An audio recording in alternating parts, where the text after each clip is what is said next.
Imagine, tu viens d'avoir un nouveau bébé et 2 jours plus tard, il disparaît de son berceau. Crois-moi, la fin de cette histoire te laissera sans voix. Alors, cette dame, elle s'appelle Luz. Un jour, elle est chez elle et son mari est à l'extérieur en train de réparer une voiture pour son cousin. Mais soudain, boum, leur maison prend feu. Luz est à l'intérieur et elle est vraiment terrifiée parce qu'elle a 3 enfants dans la maison. Alors, elle envoie ses 2 aînés dehors en sécurité, puis elle court directement à l'étage, là où sa fille, nouveau-née, était dans son berceau. On va carrément appeler le bébé nouveau-né, nouveau-né. Bref, Luz monte à l'étage et il y a de la fumée partout. Ça commence à la prendre partout, mais elle continue malgré tout. Elle refuse de laisser son bébé. Mais quand Luz arrive dans la chambre de son enfant, elle se rend compte que le berceau est vide. Et Luz panique complètement. Je veux dire, ce n'est pas possible, le bébé était là en train de dormir. Mais malheureusement, Luz, elle ne peut plus rester longtemps à l'intérieur parce que ça commence vraiment à la brûler. Elle doit vraiment quitter la maison pour sa propre sécurité. En fin de compte, les pompiers arrivent et ils commencent à éteindre le feu. Finalement, ils arrivent à inspecter la maison, mais malheureusement, ils ont eu une terrible nouvelle pour Luz. Nouveau-né ne s'en est pas sorti. Toute cette partie de la maison était complètement brûlée. Luz, elle est complètement dévastée. Elle ne peut pas y croire. Malheureusement, elle n'a pas d'autre choix que de faire son deuil et continuer sa vie. 6 ans plus tard, Luz est dans une fête d'anniversaire pour l'enfant d'une amie. Et c'est ce genre de fête où il y a plein de petits-enfants. Et Luz voit une petite fille. Bizarrement, elle s'est dit, non mais, la fossette de cette petite fille, on dirait la mienne en fait. Elle ne peut s'empêcher de remarquer que cette petite fille lui ressemble beaucoup, ainsi qu'à ses autres enfants. Elle est certaine que, d'une façon ou d'une autre, cette petite fille est nouveau-née. Je veux dire, nouveau-né n'était pas dans son berceau 6 ans plus tôt quand l'incendie a commencé.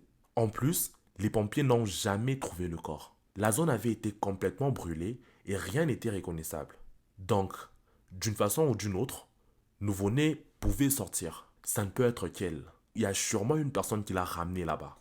Lou sait qu'elle ne peut tout simplement pas courir et puis attraper la petite fille en question parce qu'il y a plein de gens et du coup, Lou a besoin d'une preuve définitive que c'est nouveau-né. Alors elle fait quoi? Elle appelle la petite fille et elle lui dit tu as du chewing-gum coincé dans tes cheveux.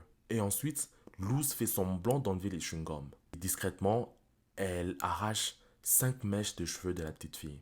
Luz veut utiliser ses cheveux pour tester l'ADN de la petite fille. Mais le problème est que la police a fermé ses dossiers il y a des années.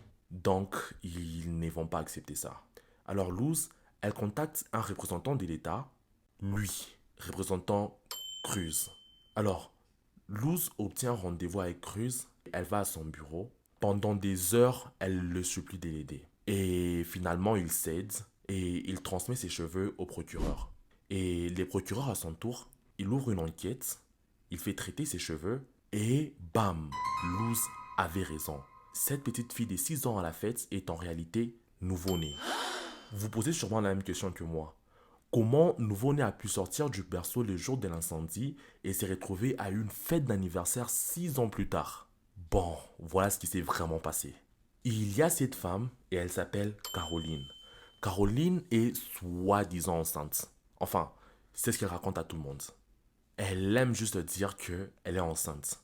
Mais le problème c'est que 9 mois plus tard, elle va devoir avoir un bébé et les gens vont carrément se rendre compte qu'elle était en train de mentir si elle n'a pas des bébés.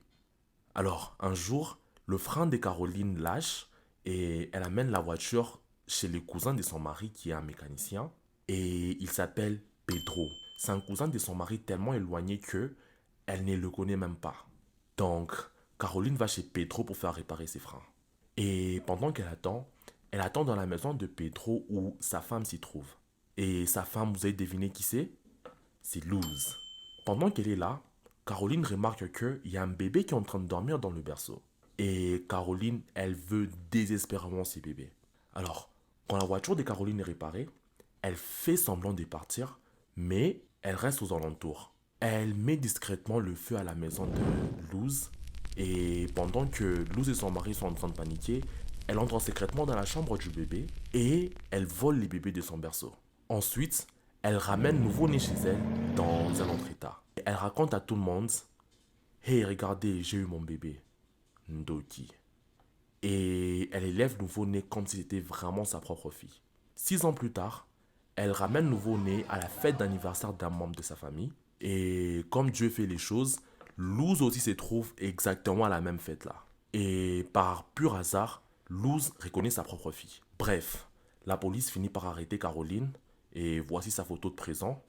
Et elle est accusée d'enlèvement et d'un tas d'autres choses. Elle est reconnue coupable et elle a accusé à minimum 9 ans de prison à 30 ans de prison. Après tout ça, Nouveau-né a pu rejoindre sa famille. Elle a pu être élevée par sa mère et son père. J'ai dit que la fin de cette histoire te laisserait sans voir.